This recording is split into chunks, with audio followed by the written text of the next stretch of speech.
Massachusetts is unique. From the landing of the Pilgrims in 1620 to the technological innovations of the late 20th century, Massachusetts has been at the forefront of our nation's history, and that history is embodied in our architecture. That architecture helps drive our economy, encouraging tourism and investment in our cities, towns, and villages. And it helps to strengthen communities throughout the Commonwealth as home and business owners seek historic neighborhoods in which to settle.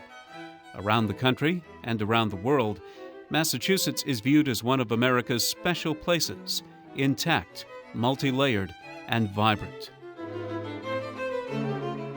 One of the primary reasons that our historic architecture remains to tell stories of our past is the Commonwealth's long and dedicated commitment to historic preservation. The recognition that our historic architecture must be saved began in the 19th century. Today, we have a system of federal, state, and local laws that provide many tools for preserving our heritage. This video is about one of those tools, Local Historic District Designation, which is at the forefront of our system of preservation strategies. A local historic district is established through a local bylaw or ordinance, through town meeting or city council vote. It is very different from a National Register district. A National Register district is primarily an honorary designation, while a local historic district offers a very effective review procedure to make sure that the impact that a project may have on historic resources is carefully scrutinized.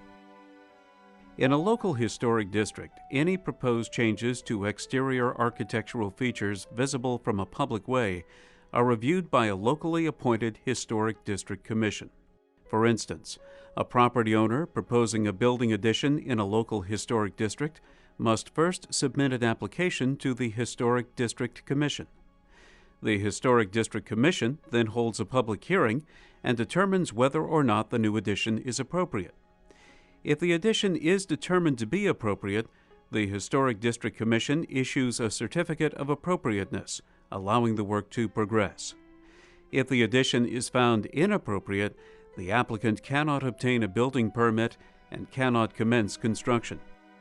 Whether the proposed work is an alteration, an addition, or a demolition, local historic districts help to assure that our historic neighborhoods, villages, and downtowns are well protected. More than any other preservation tool, local historic districts allow us to control the fate of our architecture and community character. And no other preservation program relies so heavily on local citizens to protect that character. Whether it is the locally appointed study committees or the Historic District Commission members themselves, local historic districts could not be established or managed without across-the-board local citizen involvement. Whether you are interested in establishing the first local historic district in your community, or properly administering and reviewing applications as a Historic District Commissioner, this video will provide you with all the basics regarding local historic districts.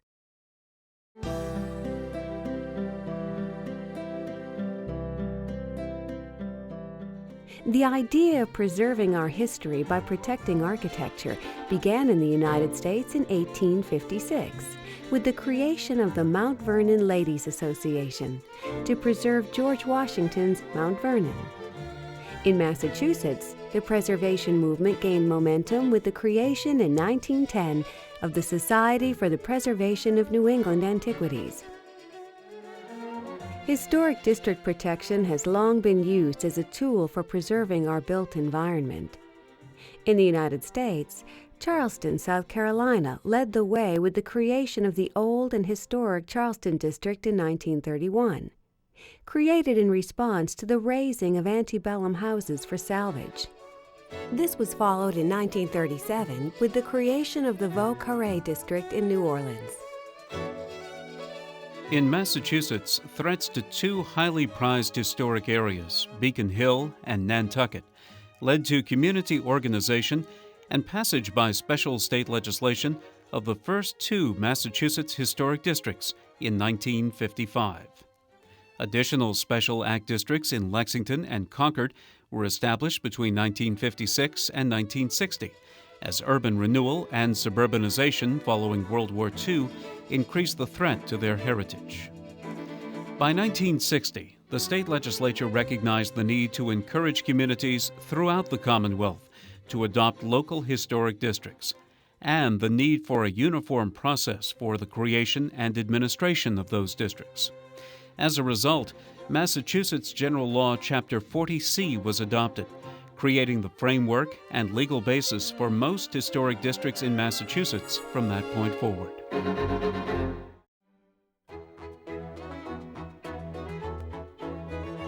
In Massachusetts, there are more than 200 local historic districts in over 110 cities and towns, and more are enacted every year. These districts are found throughout the Commonwealth, from densely developed 19th century urban centers to turn-of-the-century suburban neighborhoods, from mill villages with modest workers' housing to village centers with their collection of early public buildings. No two districts are alike. They vary greatly in the size and number of properties. For example, Somerville has designated many single-building districts, as well as some that consist of only 2 or 3 properties. A small rural town may have a local historic district with only 5 or 10 properties from the 18th and 19th century, while the same may be found in an urban setting. Most large districts are found in cities. Springfield districts have between 400 and 500 properties, while Boston has some districts that have over 1,000. Boston's South End Historic District has 3,500 properties. Even small towns can have big districts. Provincetown at the end of Cape Cod recently adopted a 1,500 property district that includes nearly the entire central village and waterfront. However, most districts in the Commonwealth have between 20 and 100 resources, including many village centers. For instance, Acton has 3 districts, each defining a village center and each having between 50 and 100 properties. Royalston has about 45 resources encircling a long town common, and in Dedham there are nearly 90 properties in the Court Street district. The types of resources vary widely. The most numerous kinds of properties are residential, whether in a rural, suburban, or urban setting. Commercial buildings are also found in districts throughout the Commonwealth. Many districts have institutional buildings such as churches, town halls, libraries, and schools. And districts preserve more than just buildings, including structures such as fences and stone walls, which can make an important contribution to a district's sense of place. Whether rural or urban, farmstead or Main Street, large or small, historic districts are used throughout the state to protect and enhance our sense of place and our quality of life. Let's look more closely at 5 tools that will assist you in your work as a Historic District Commissioner. First is Chapter 40C itself, which, as we have said, is the basis of most historic districts in the Commonwealth. Second is your local historic district bylaw or ordinance, which typically follows the language of Chapter 40C, but is tailored to the goals and needs of your community and district. Third is your inventory of historic assets, more commonly known as the survey. This can be your best source of architectural history. Fourth is design review guidelines, which can establish the basis for decision-making in your district. And the 5th tool is the Guidebook for Historic District Commissioners. This guidebook is published by our state preservation agency, the Massachusetts Historical Commission, usually referred to as the MHC. It is recommended that you maintain a notebook with these tools to bring to each commission meeting. Let's look at each of these tools in more depth. Massachusetts General Law Chapter 40C establishes the rules, procedures, and definitions not just for creating an historic district, but also for administering one. While it's beyond the scope of this video to discuss procedural issues in depth, you will find the answers to many procedural questions in Chapter 40C, as well as guidance on design review issues. Pay particular attention to the following sections.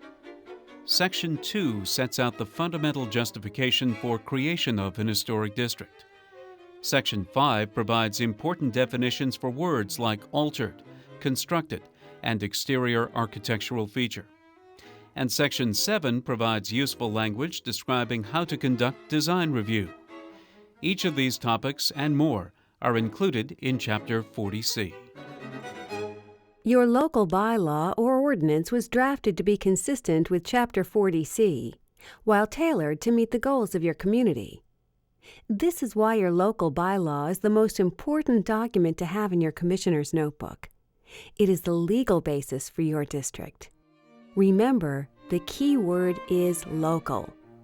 The designation and regulation of your district are the result of decisions that were made within your own town or city.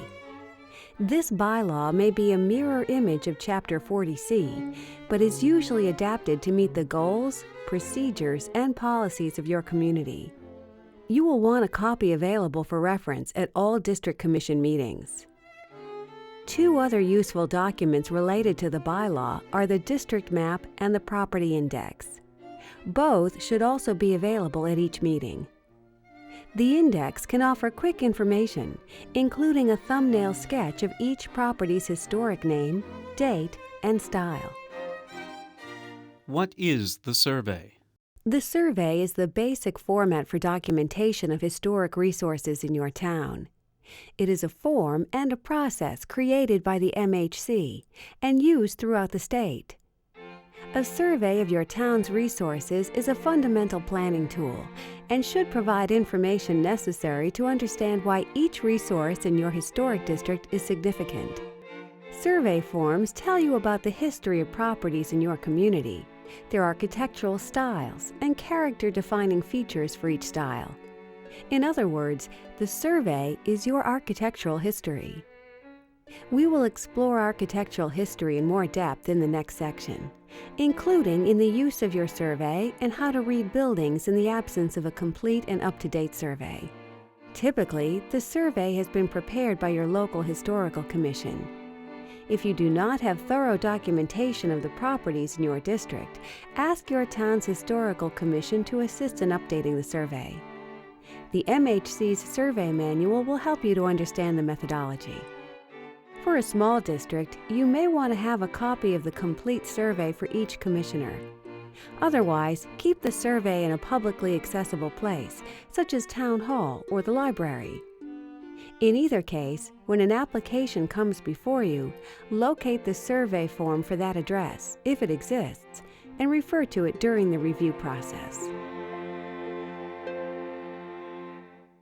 Another important tool is Design Review Guidelines. While most districts currently do not have guidelines, the MHC strongly recommends them. Why are guidelines so important? Guidelines provide owners, contractors, and architects with important direction in their decision-making process while preparing an application to your commission. Also, guidelines provide your commission with an objective basis for decision-making, assuring consistency and fairness over time. Later in this video, we will also discuss how to write and adopt design review guidelines for your district. And finally, the MHC has prepared a handbook, a guidebook for historic district commissions, which, you will find, answers many questions that come up during the course of the hearing. It is a useful and easy-to-use reference manual that should be given to each new member of a commission as an introduction to the responsibilities of historic district commissioners. So let's review these recommendations. Begin to build your notebook containing Chapter 40C, your local bylaw or ordinance design review guidelines once written and adopted, and a copy of the MHC's guidebook. In addition, at each hearing, it's helpful to have a property file for each application, including its survey form and any other information gathered over time, such as photographs, past applications, and historical documents. Your knowledge and use of these tools will go a long way toward ensuring your commission's effectiveness over time. The remainder of this video contains 3 sections. 1. Establishing a local historic district. 2. Administering a local historic district. 3. Design review within a local historic district. If you are interested in establishing the first local historic district in your community, or if a local historic district already exists and you are interested in establishing additional local historic districts, or even expanding an existing district, then you'll want to review this section of the video. It will cover all the basics for establishing a local historic district in Massachusetts. If you are a Historic District Commission member or are interested in serving on the Historic District Commission in your community, then the second and third sections are for you. In Section 2, you'll learn all about local historic district applications, certificates, public hearings, writing decisions, filing paperwork with your city or town clerk, and enforcing the provisions of your bylaw. In the third section, you'll learn the basics of how to review applications for changes to buildings within your local historic district, their appropriateness using such tools as the Historic Property Survey, design guidelines, and character-defining features and significance.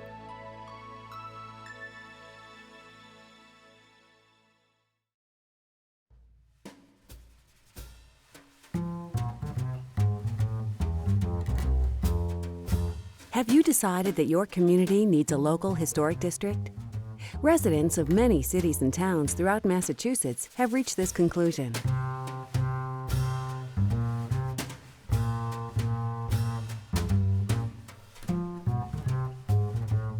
Local historic districts are often recommended as part of a community's ongoing preservation planning process, such as surveying its historic resources, preparing a historic preservation plan, or carrying out a community-wide master plan.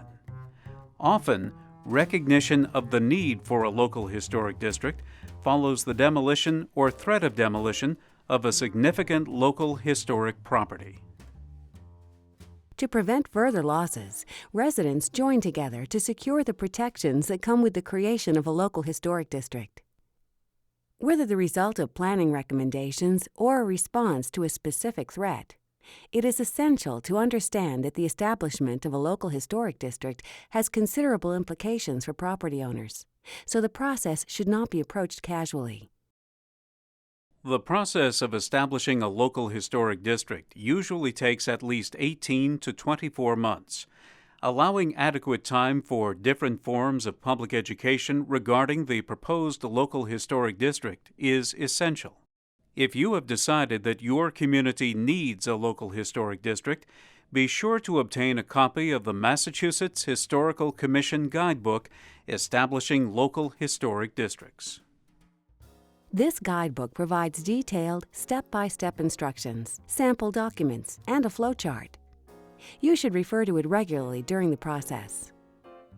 Under Massachusetts General Law, Chapter 40C, the Historic Districts Act, the first official step in the process of establishing a local historic district is the appointment of a local historic district study committee by the Board of Selectmen or the City Council.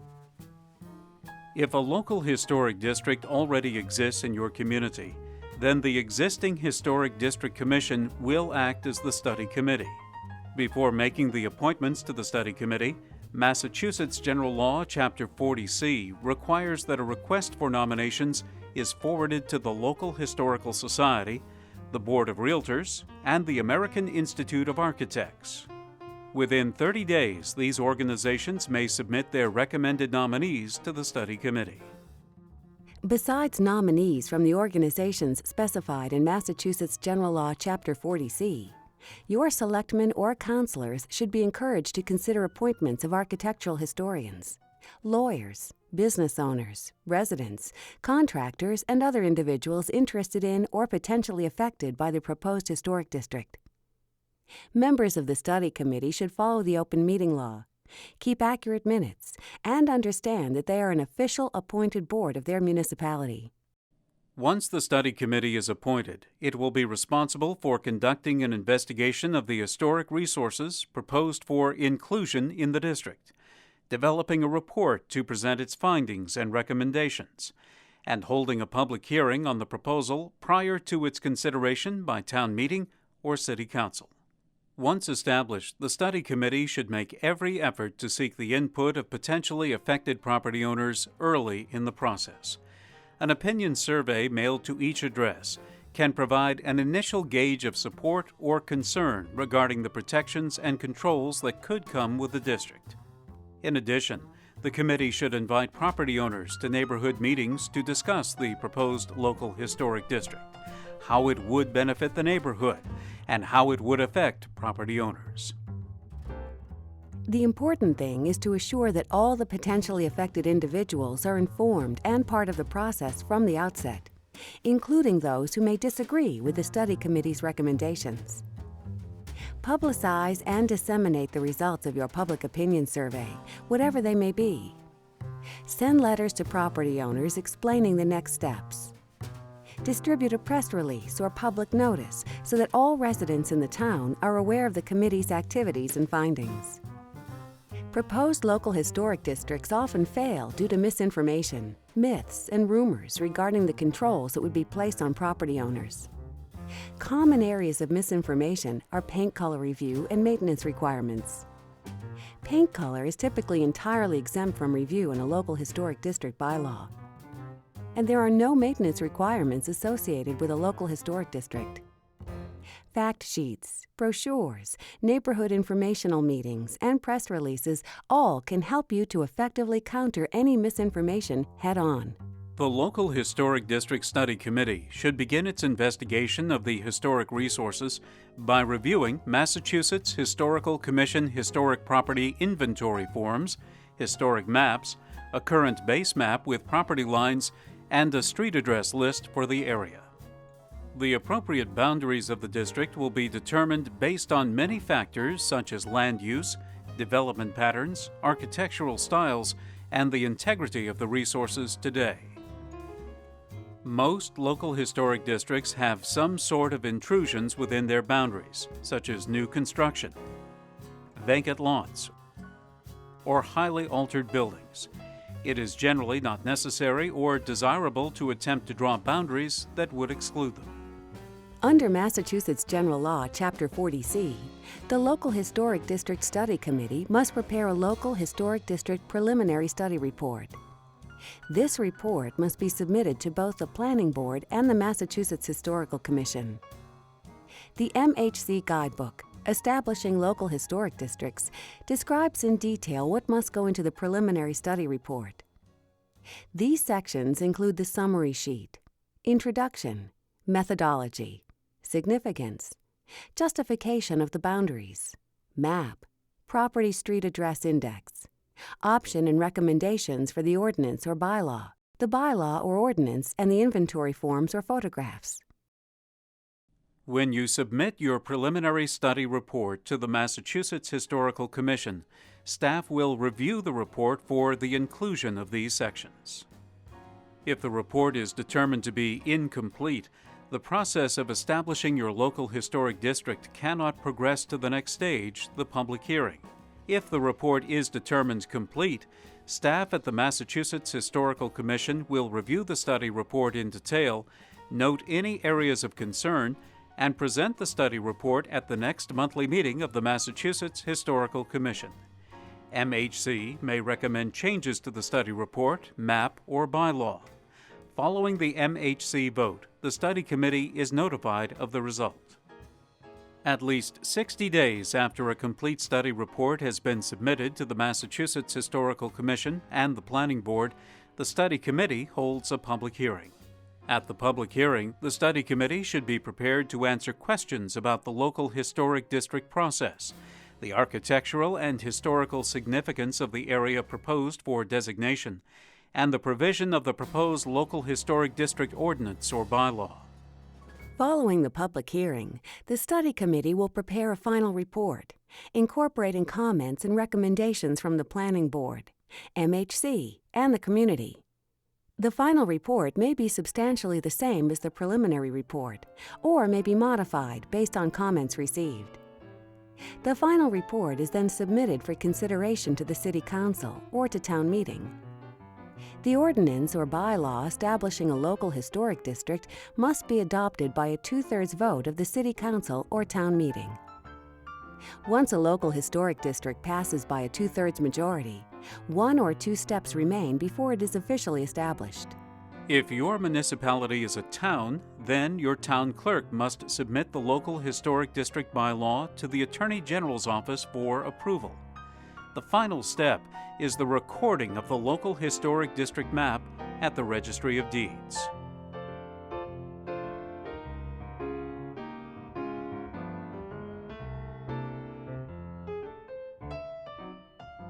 As you can see, establishing a local historic district is a complex process that includes many steps.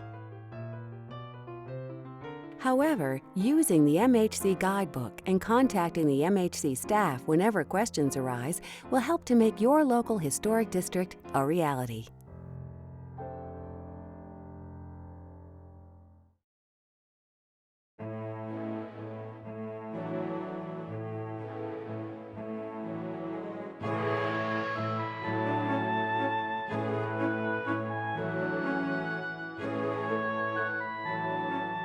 Have you recently established a local historic district?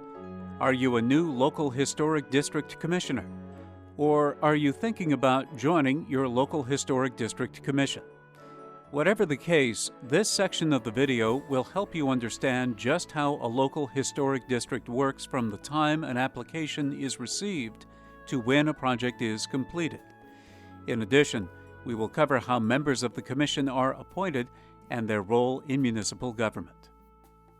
As an historic district commissioner, your job is to determine what alterations are appropriate for buildings within your district. It is important to remember during the public hearing process that how you make your decision is as important as what you decide. The process an applicant goes through to get an application reviewed must be fair. Fair to the applicant, fair to abutters, and fair to other interested parties.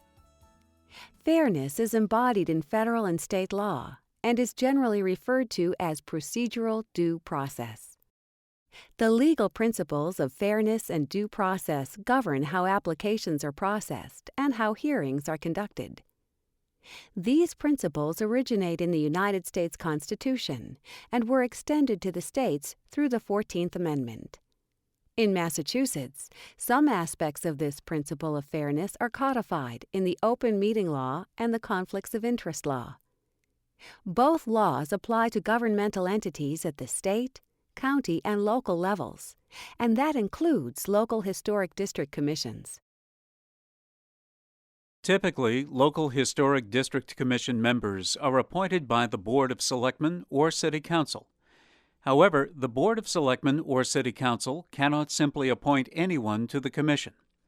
Massachusetts General Law, Chapter 40C, requires that appointments to the Historic District Commission follow a nominating process that includes contacting the American Institute of Architects, the local Historical Society, and the Board of Realtors and requesting nominations.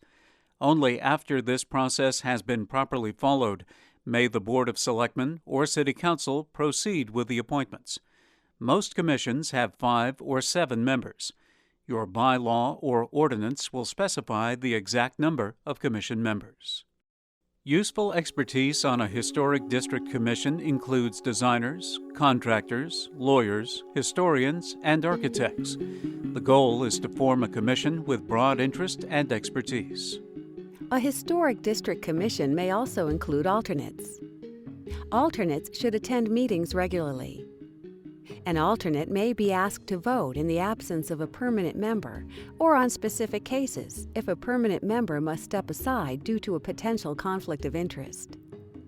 It is the job of the chairman to identify the voting members at each meeting or for each case. Although MGL 40C and your local bylaw ordinance will govern most of your procedures automatically, it is highly recommended that your commission also adopt rules and regulations. Rules and regulations clarify to commission members themselves, public officials, and the general public the internal workings of the commission. Topics included in rules and regulations typically include how the chairperson and vice chairperson will be elected, the duties of the chairperson, attendance requirements, the role of alternate commission members, the procedure for calling a special meeting, as well as many other topics. Rules and regulations are the backbone of administering the local historic district and should be included in your commissioner's notebook along with your local bylaw or ordinance, map, and design guidelines. In reviewing and approving proposed projects, Historic District Commissions issue 3 types of certificates. These are certificates of appropriateness, certificates of hardship, and certificates of non-applicability. Without the certificate from the Historic District Commission, the property owner cannot obtain a building permit and work cannot progress on a project. Certificates of appropriateness are by far the most commonly issued. They are used when an application conforms to your bylaw and guidelines as submitted or as modified during the hearing. The issuance of a certificate of appropriateness typically requires a public hearing. A certificate of hardship is issued when proposed construction or alteration of a building is deemed inappropriate, but the Commission has determined that denial would constitute a financial or other hardship to that property owner. However, in such cases, the proposed work must not conflict substantially with the purposes of the bylaw or design guidelines. In addition, the reason for allowing the work should not relate generally to other property owners in the district. It should be a specific hardship to an individual property owner based upon unique circumstances affecting the owner or the property. There is one other situation in which a certificate of hardship is issued. If your commission fails to act by filing a decision in the clerk's office in the prescribed time, a certificate of hardship must be issued. A certificate of non-applicability is used for work that is specifically excluded from review under your bylaw. For example, exterior features not visible from a public way, and routine repairs and maintenance. In addition, certificates of non-applicability may be issued for replacements in kind, but only if the work does not involve a change in materials or design. Remember, you do not need a public hearing to issue a certificate of non-applicability. Your rules and regulations should establish a procedure stating how to determine that a certificate of non-applicability should be issued. Now let's look at the application process within a local historic district. In a local historic district, a property owner proposing a change to a reviewable feature of their building must submit an application to the Historic District Commission in order to obtain a certificate. The application to the Historic District Commission is likely the first introduction the applicant will have to the Historic District Commission. As a result, it is important to ensure that application materials are clear, concise, and user-friendly. The application should include basic information, such as address or location of the property, name and contact information of the owner-applicant, and a description of the project. The remaining information needed depends on the scope of the project. A minor project, such as replacing damaged trim, would require little information on the application. However, when an application involves an addition or new construction, building plans and elevations as well as a site plan are required. When an application includes the use of new or replacement materials, product specifications such as cut sheets from the manufacturer may be required. In all cases, photographs of the existing property are essential. While it is expected that commissioners will have visited each site prior to the hearing, adequate photos will help clarify questions raised during the review process. In addition, photographs provide a record of existing conditions and are useful in ensuring compliance with decisions. After the property owner applicant has completed the application, it is submitted to your city or town hall. Depending on your municipality, the application is submitted to the building department, town clerk, or directly to the Historic District Commission. The completed application is date-stamped upon receipt. The Historic District Commission should review the application as soon as possible to determine if the proposed project is exempt from review or reviewable. If the project is reviewable and a public hearing is required, The Historic District Commission should review the application to make sure all the necessary plans, elevations, or specifications are included. It is easier for everyone involved to ask applicants for additional information when they first submit their proposals than to wait until the hearing. Once you have accepted and date-stamped an application that requires a hearing, the case should be scheduled for the next available public hearing. Reviewing the application in a timely manner is extremely important. Under Chapter 40C, the Commission must file a decision within 60 days of the date on which the application was submitted. However, some bylaws mandate a shorter time period. Consult your bylaw and make sure the Commission and its staff process your applications according to that timeline. Failure to review an application within the time required will result in automatic approval of the application regardless of its merit. Moving on to the public hearing, there are 4 elements of the hearing which you, as a commissioner, must be familiar with. The agenda, proper notification, how to conduct the hearing, proper recording of commission proceedings. A public hearing is required for each application that cannot be approved administratively. All complete applications that have been received in time to provide proper notice should be included on the agenda. Also included on the agenda may be applications continued from previous hearings. Proper notification is critical, legally mandated, and well-defined in Chapter 40C. Know the who, what, when, and where of your posting requirements in order to meet your Commission's procedural obligations. Who must be notified? Notice of the hearing must be sent to applicants, owners, abutters, and any interested persons who have requested notification. What must they be told? The notice must include the location of the subject property, the nature of the proposed change, and the time and location of the hearing. When must the posting occur? The agenda must be posted at least 14 days prior to the hearing. Where must the posting occur? Notice must be filed with your town clerk and posted in a public location in your town or city hall. In addition, some bylaws require posting in a newspaper of general circulation. Others require posting in the library as well. It is also a good idea to have your agendas posted on your town's website. A well-run hearing helps to establish a positive tone for all involved. It sends an important signal that hearings are governed by procedural law and design review standards. We recommend that you determine in advance how each application is reviewed. The following is a suggested order. 1. Introduce the commissioners to the applicant. 2. Confirm that there is a quorum and determine who will vote on the application. 3. State the date it was received and the date by which the decision must be filed. 4. State for the benefit of the applicant and the public the way in which you will proceed. A suggested order that is easy to follow is A. Presentation of the application by petitioner. B. Questions from commission members. C. Comments from the public. And finally, D. Discussion and vote on the application by the Commission.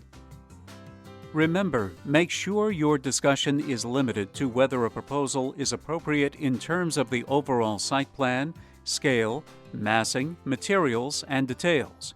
You must avoid personal preference in your discussion. The issue is whether the proposal is appropriate, not whether you like it. Using proper language is critical to avoid public confusion and criticism. When the Commission is ready to make a decision, the proposal should be restated, and the Chair should request a motion from one of its members. The content of a motion is critical. Any conditions or variations to the proposal should be carefully detailed in the motion. In addition, reference should be made to relevant guidelines or sections of the bylaw that support your finding. Once a motion has been made and seconded, the Commission members can discuss the merits of the motion and amend if needed. Finally, the Chair calls for a vote. A majority of Commission members is required to pass a motion. A majority of those present is not enough. In other words, if your 7-member commission has only 4 members in attendance, all 4 must vote in favor of the motion for it to pass. In the event that the commission is unable to agree on an application, you may continue the hearing or deny the application. When an application is inconsistent with your guidelines and bylaw, and when agreement cannot be reached during the hearing for appropriate revisions, the application should be denied. It is extremely important to make sure a motion to deny includes the reasons for the denial and how these reasons relate to the purposes of your bylaw and your design guidelines. Typically, an application which has been denied cannot be resubmitted for a period of time unless it has been substantially modified, usually 1 to 2 years. Your rules and regulations should explain this procedure and specify the time period. Commissions are permitted to continue an application until a later scheduled hearing date if more information is needed to reach a decision. In such cases, a motion must be made and voted on. You should select the date and time when you move to continue the application so that you can avoid re-advertising. However, it is good policy and a courtesy to at least send notice of the continued hearing to abutters. Be sure to keep in mind the date on which you must file a decision, generally 60 days, when you continue a hearing. Continuations do not stop the clock. You still have 60 days to file a decision with the clerk's office. You may, therefore, also need to have the applicant extend the time for filing a decision so that you are able to hold a continued hearing. The alternative is denial, so generally an applicant is willing to keep the hearing open and grant the Commission an extension of the time in which to file a decision. This, too, must be in writing and filed in the clerk's office. Now let's turn to how you record the Commission's decisions.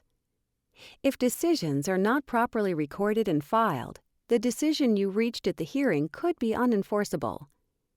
The Commission's decision, whether it is a certificate or a denial, must be in written form that is signed and dated by your Commission chair, a designated member, or designated town staff. Once the decision is written and signed, it must be filed in the clerk's office within 60 days of receipt of the application. In some municipalities, this time frame is less. Check your local bylaw. Make sure that you know these dates. This is why we recommend that you state the dates at the beginning of the hearing. Failure to file a decision with the clerk's office within the prescribed time will lead to approval of the proposal as submitted regardless of its merits. In addition to the clerk, a copy of the certificate or denial must be sent to the owner, the applicant, if different from the owner, the building commissioner, and other required recipients according to your local bylaw. Finally, Chapter 40C, Section 11, provides the opportunity for commissions to waive the public hearing process for applications that are minor in nature. This is an important provision which allows your commission to move quickly to review minor applications. In such cases, the Commission not only votes to issue the certificate, but votes to waive the hearing. Notice must still be sent to abutters who then have 10 days to object to the waiver of the public hearing. If an abutter objects, the application would be placed on the next available agenda. If there are no objections, a certificate of appropriateness is issued upon the expiration of those 10 days. Small local historic districts may only receive a handful of applications annually, requiring only 1 or 2 public hearings each year. Even so, it is important that the Historic District Commission meet regularly.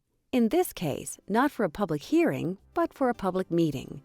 Effective Historic District Commissions hold public meetings in addition to public hearings. Public meetings are for normal business items such as review and approval of minutes, discussing a violation, making changes to commission documents, or working on public relations projects. In such cases, the meeting must be scheduled and posted with the town or city clerk at least 48 hours in advance. Remember, even though this is a meeting, as opposed to a hearing, minutes must still be kept.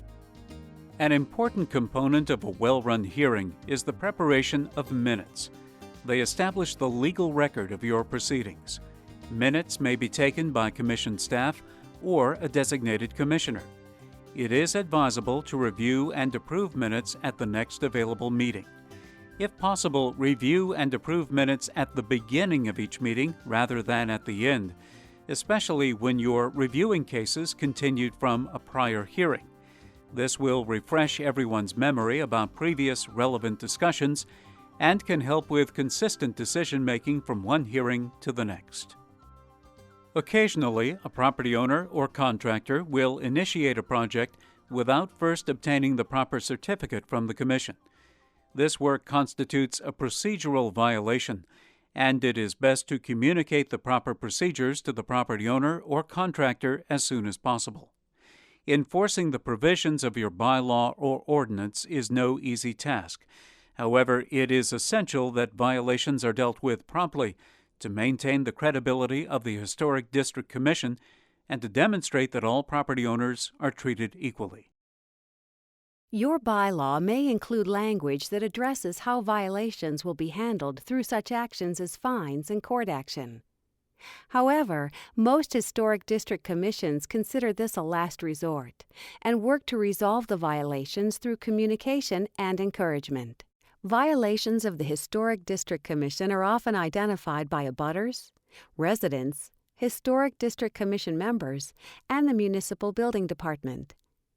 The Historic District Commission should review the file, make a site visit, and determine whether a violation is in fact present. If it is, the Historic District Commission should notify the building inspector immediately. For most districts, your building commissioner serves as the enforcement officer for your commission.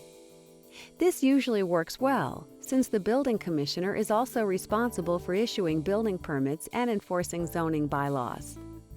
And this is one of the many reasons that it is important to have a good working relationship with your building department, as well as other town staff. The building inspector should contact the property owner or contractor and explain that the project needs a certificate from the Historic District Commission and a building permit from the building department. In most cases, owners and contractors who have been notified that they need a certificate for the work will stop the work and submit their application to the Historic District Commission. Once the work has ceased, the Commission should schedule the case for review at its next available public hearing, and abutters should be notified. In reviewing a violation, it is recommended that the Commission judge the alterations as if it were an application that had not yet been constructed.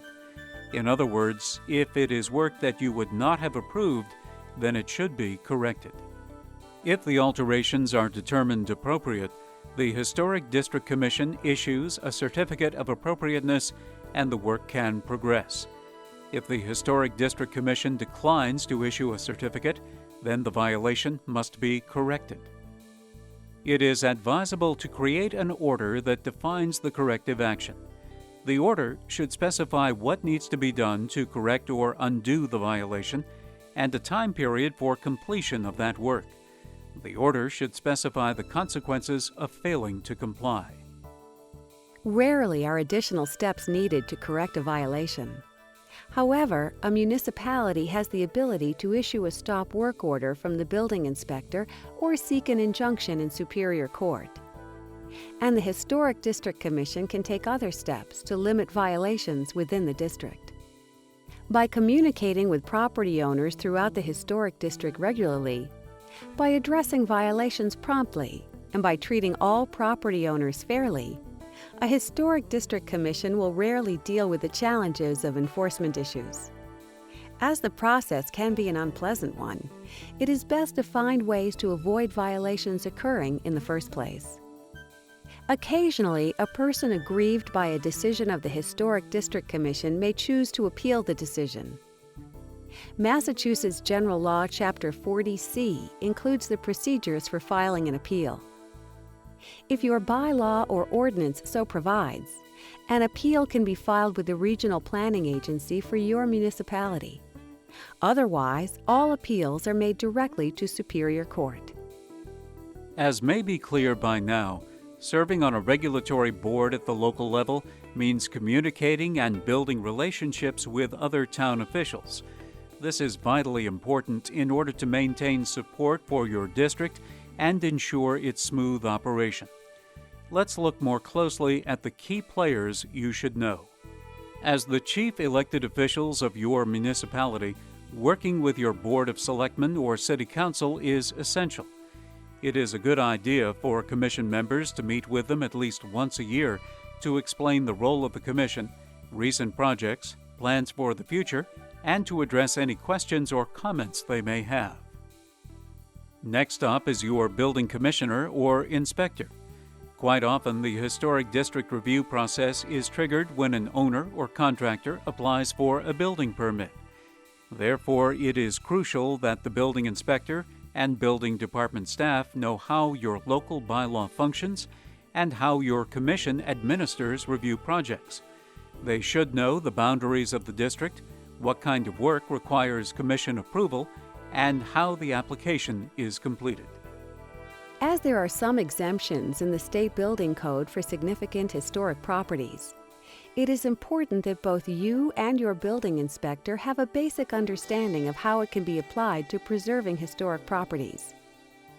The Massachusetts Historical Commission is available to explain this section of the state building code to either you or your building inspector.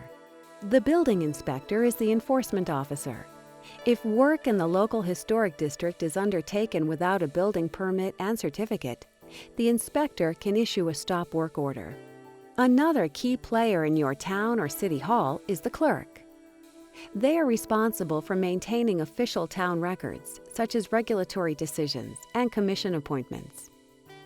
For historic district commissions, the clerk's office must maintain a record of all approvals and denials. Remember, decisions of the commission are not legally binding until they have been filed in the clerk's office within the period prescribed in your bylaw. In addition, the clerk's office is often the place where people go to get copies of the bylaw and guidelines. So the clerk's knowledge of how your district operates is important.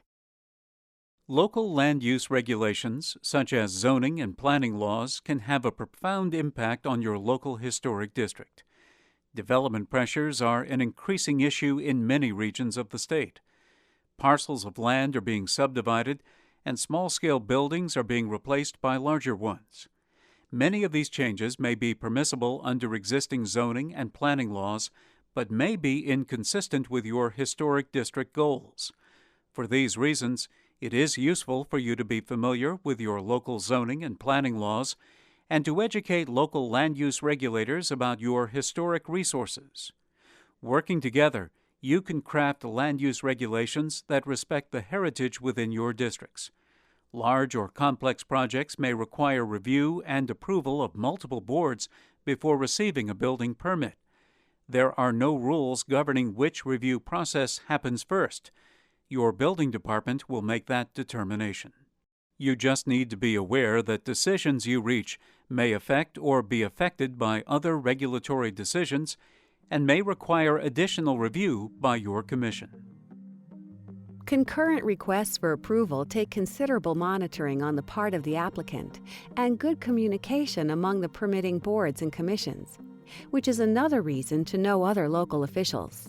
Whatever the situation, the Historic District Commission in your community is the ambassador of historic preservation. And as such, it is important to maintain a positive and helpful attitude with town staff and other regulatory boards. Community support for your local historic district is essential. As a member of a local historic district commission, there are many opportunities for enhancing public support for historic preservation, such as workshops, newspaper articles, brochures, and design guidelines. Let's look at a few of the ways local historic district commissions enhance their relationship with the public. Oftentimes, residents are introduced to their historic district for the first time at a public hearing. As a result, how the hearing is run and how you communicate with the applicant and with each other influences the perception of your work. Beyond the need to follow procedural rules, you must also show respect to applicants and to each other. And you must use language that avoids personal preferences, likes or dislikes. Take the time to explain a building's architecture and character-defining features to the applicant, and make sure that the audience can hear you. Making sure all of these principles are followed will go a long way toward spreading positive impressions of the Historic District Commission. You can also build support for your district outside the hearing room. You'll learn more about design guidelines in the Design Review section of this DVD. However, it is worth pointing out that distributing your design guidelines to property owners, developers, contractors, and realtors is a great way to help everyone understand the role of the Commission and how projects are approved or rejected. Communicating regularly with property owners, whether they are submitting an application or not, is essential. Some commissions have a newsletter for property owners or send a letter out to all property owners once a year. Other commissions track property sales within the district and send a welcoming letter to new owners. The letter should explain the jurisdiction of the commission, but especially the willingness of the commission to work with residents and owners to preserve the unique aspects of the districts. A mailing could include a map of the district, a brochure, an application, or even the design guidelines. Another way of informing the general public about the local historic district is through signs along roads entering the district. This is a helpful tool for realtors and new property owners, but it also generates a sense of pride for current property owners that recognize they live in a very special place. Some communities also have established web pages within the town or city website that offer the necessary regulatory information, including application forms, meeting schedules, design guidelines, the bylaw or ordinance, as well as historical narratives and historical photographs of the district. Everyone benefits from a well-run Historic District Commission.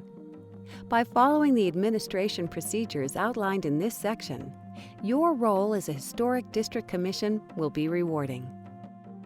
Property owners will appreciate your dedication, and the significant historic resources of the district will remain long into the future.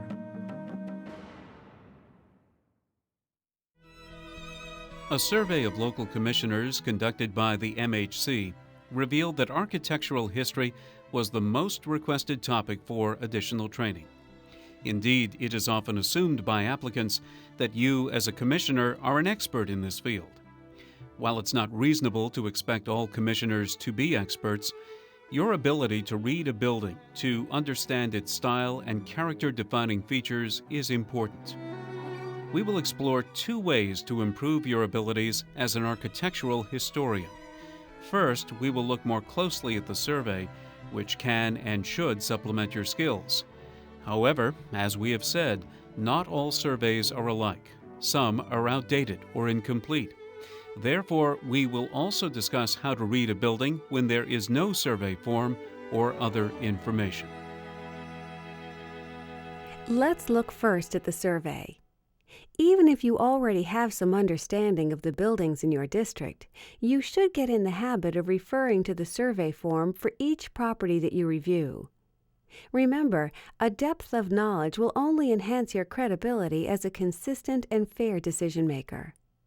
Each part of the survey form provides you with pertinent information about the building, including the photographs, the architectural description, the historical narrative, and the map. A picture is worth 1,000 words, particularly in the absence of thorough architectural descriptions. If possible, also use assessor's photos and, of course, historic images. They often can be most useful in figuring out what is original and what has changed over time. The architectural description of the survey form will be the baseline for understanding the design of the resource. Always check the front of the form, which provides basic information like the style and date. But also make sure you read the architectural description, which is on page 2 of post-1985 survey forms. This narrative should provide an explanation of the character-defining features of the building's style. The accuracy and thoroughness of the survey will facilitate your job as an Historic District Commissioner. Read the historical narrative to gather information that will assist you in understanding why the building looks the way it does. The date, style, and evolution of the building, such as when ells or wings or porches were added, may be referenced in this narrative, as well as important persons or events associated with the property. The purpose of including a map in the survey form is to understand the location of the property in its neighborhood, including its relationship or context to surrounding properties and the siting of the building on its lot. This information is important in design review, especially for additions or alterations to a building's massing. Even without a survey, there are techniques you can use for looking at a building to understand its architectural style. To help you begin, there are many useful books on architectural history that describe the various architectural styles. However, many buildings in your district are probably not high style, nor are they unaltered buildings that are easy to identify. Most of your local architecture will be vernacular in form, an everyday interpretation of building forms and architectural styles. So, what is important for you to know is how to read a building, how to deconstruct it, looking at each part and how those parts contribute to the whole. Reading a building can be broken into 3 steps. 1. Location, meaning context and site. 2. Design, including size, scale, and massing of the building and its elements. And 3. Materials, including texture and color. What is the context of the building in its neighborhood and the siting of the property on its lot?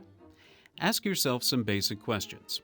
Are buildings lined up along a street with similar setbacks, or are the lots large and irregular in size? Where is the building situated on the lot? Which elevation of the building is facing the road? Where are other buildings on the same lot? Starting with the whole, look at the elements of design, how the building is put together. Is there a main block with subordinate wings and ells? What is the height, width, and depth of the various building masses? How many bays on the main facade? Is there symmetry or pattern to the design? Then focus on each element individually, such as the roof, windows, doors, chimneys, and decorative trim. Together, the scale, shape, and ornamentation of these details tell the period of development and the style of the building. Finally, consider materials used throughout the building, its walls, windows, roof, and foundation. How do those materials contribute to the style of the building? For example, are roof shingles wood, slate, or asphalt? Do similar buildings have the same materials?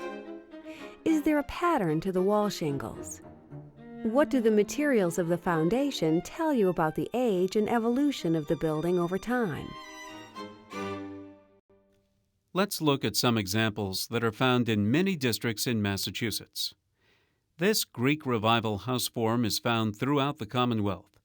Let's apply our 3-step process for reading a building: location, design, materials, to analyzing this resource. The first step is to look at its location. This house is oriented to the street and centered on its site. Beyond that, it does not appear to have been sited as part of a larger development pattern. In fact, the house was built on land that once belonged to an adjacent property with an earlier house on it. The next step is analyzing the design. Starting from the whole, we see that this building is 2.5 stories with a prominent gable front orientation typical of the Greek Revival. In terms of design, there is a wide band of trim in the full pediment of the gable peak, and the same trim forms the cornice of the full-width porch, which is carried by columns that emulate one of the Greek orders with a fluted shaft and rudimentary capital and base. The placement of windows and doors displays a balanced pattern. Windows have multi-light 6/6 double-hung sash with slightly projecting frames. The side hall entrance on the main facade is flanked by long, narrow sidelights. Now, let's look at materials. The foundation is granite block.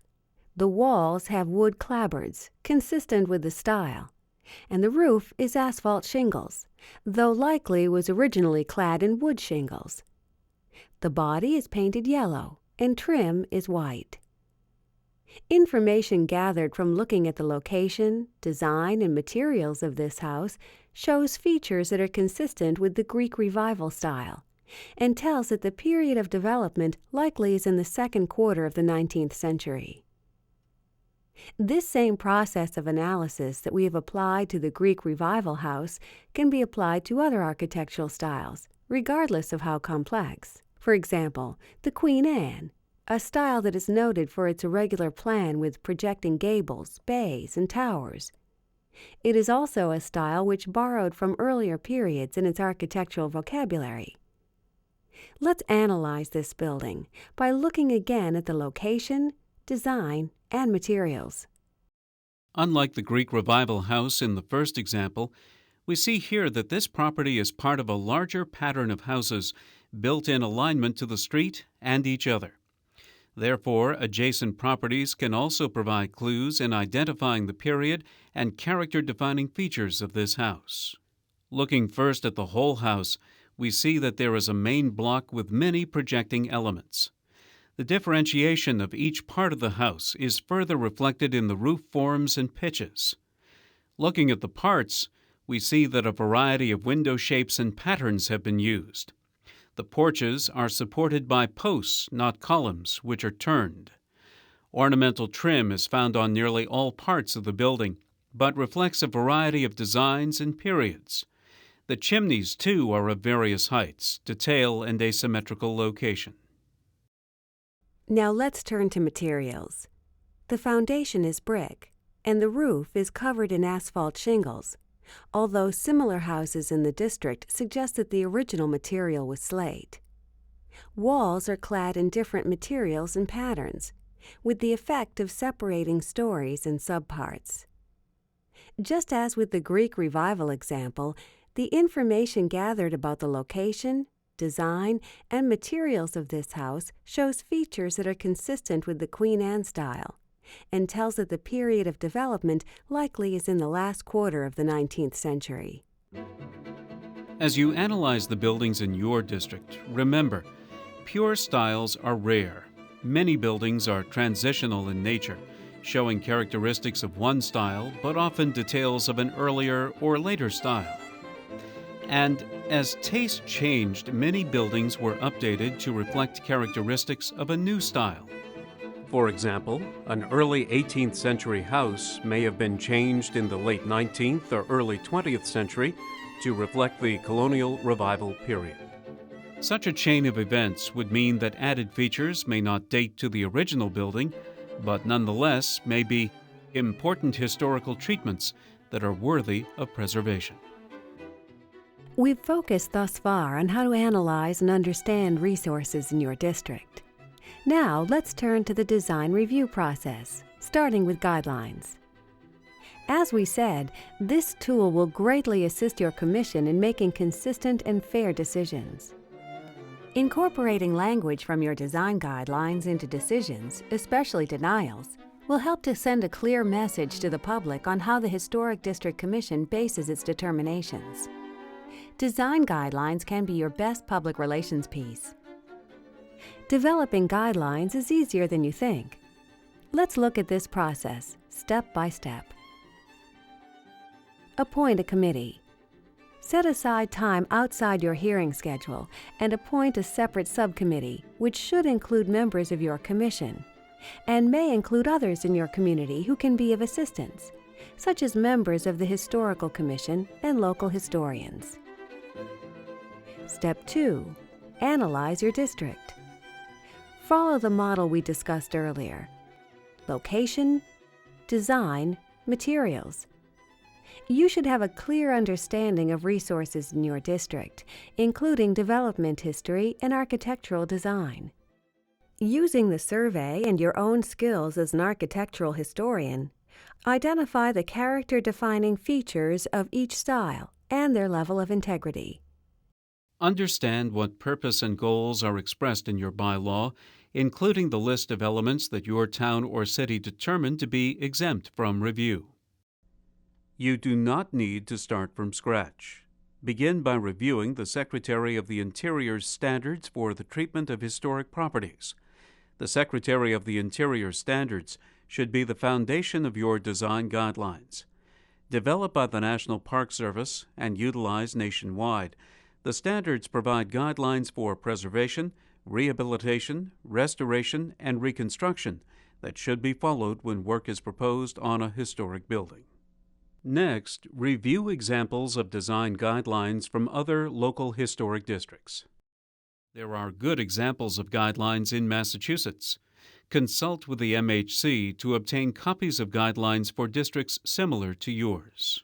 Decide on a format and content for your guidelines, bearing in mind that they must conform with the purpose of Chapter 40C and your bylaw.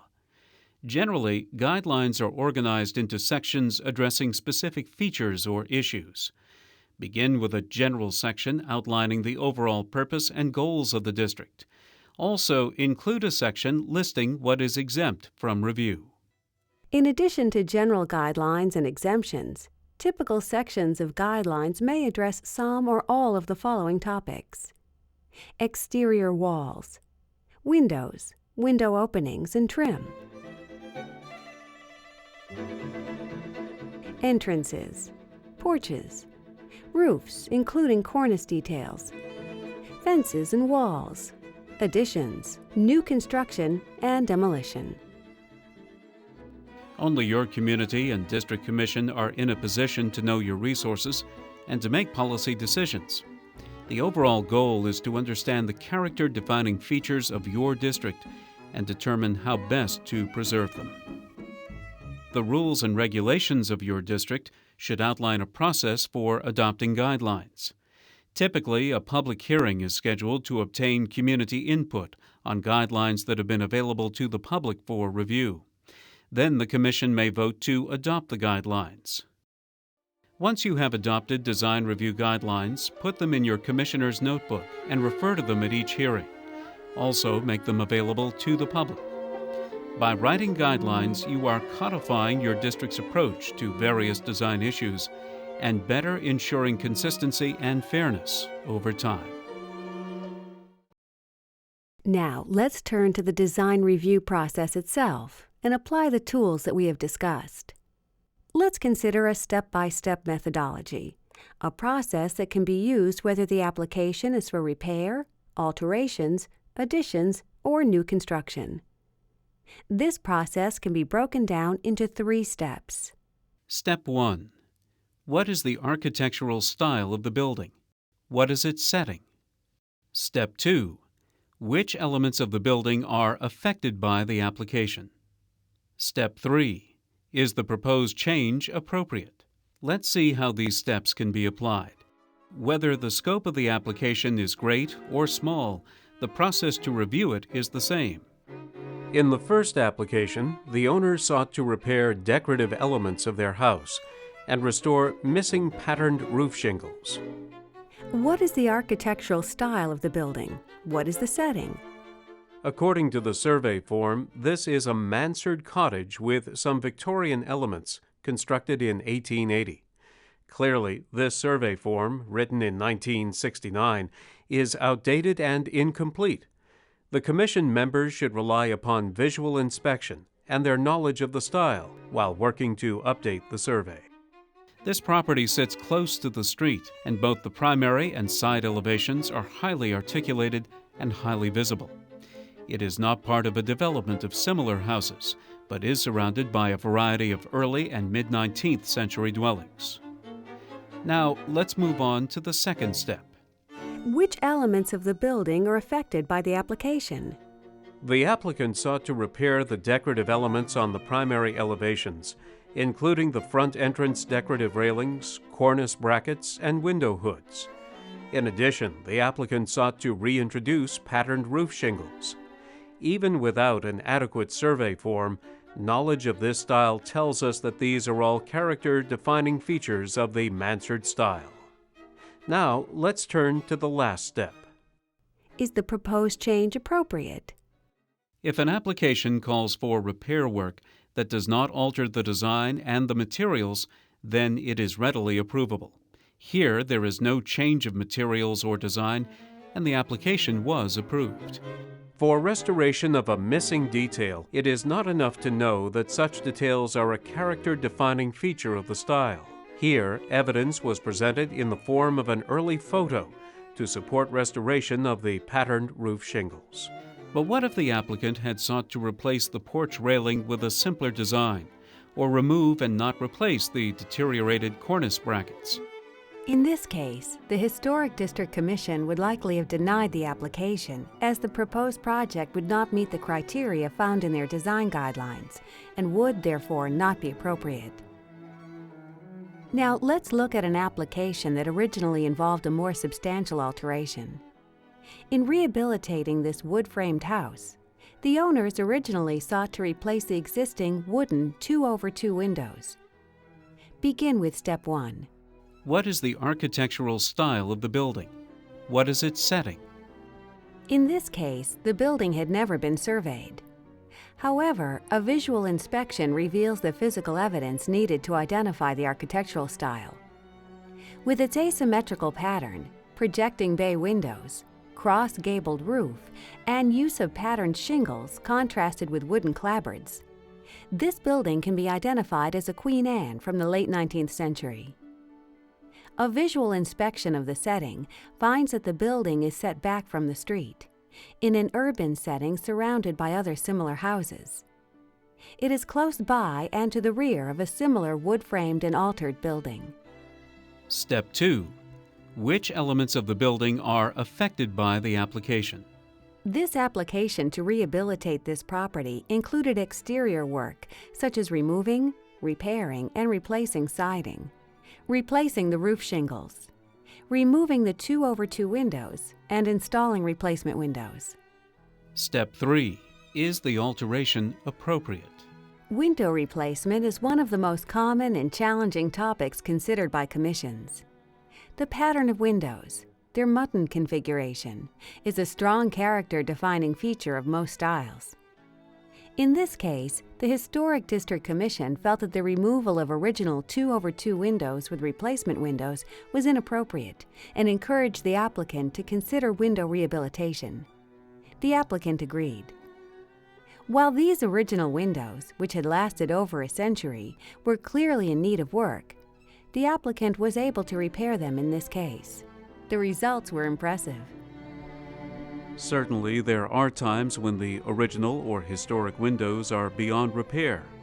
Had that been the case here, the Commission could have required replacement windows that closely match the original windows with wood exteriors, 2/2 double-hung sash, and true divided lights.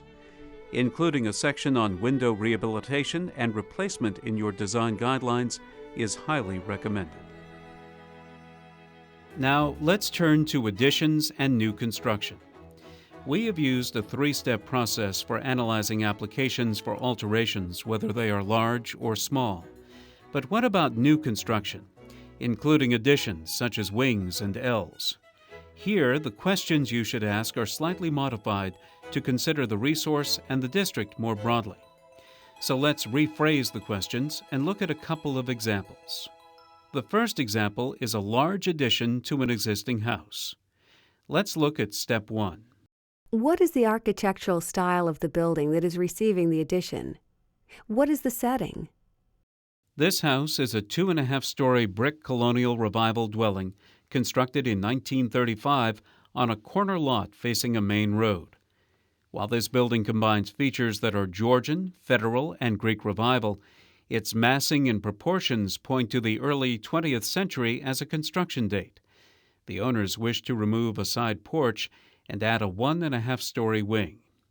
The district has a wide range of residential resources from the 18th, 19th, and 20th centuries, and many acres of agricultural fields. The immediate neighborhood has mostly 19th century houses. Step 2. How is the existing building affected by the proposal? The proposal nearly doubles the footprint of the building. The addition is stepped down from the existing and extends along the side yard.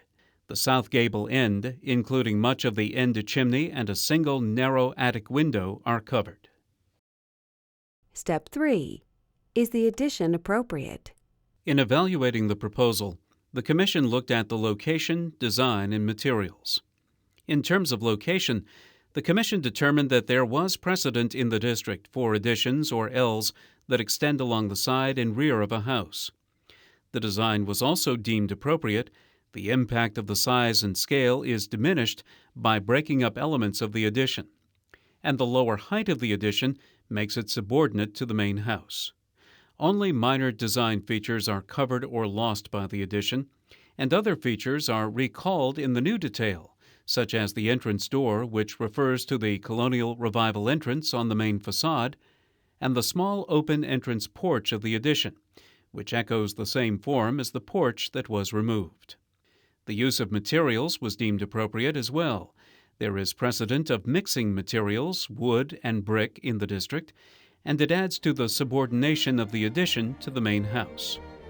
In this case, the owner and architect used a traditional approach in terms of location, design, and materials to develop an appropriate large addition. Now let's evaluate a proposal to build a modern wood frame house on a small, narrow lot in a densely developed neighborhood. Step 1. What is the character of the surrounding properties in the district? What is the setting?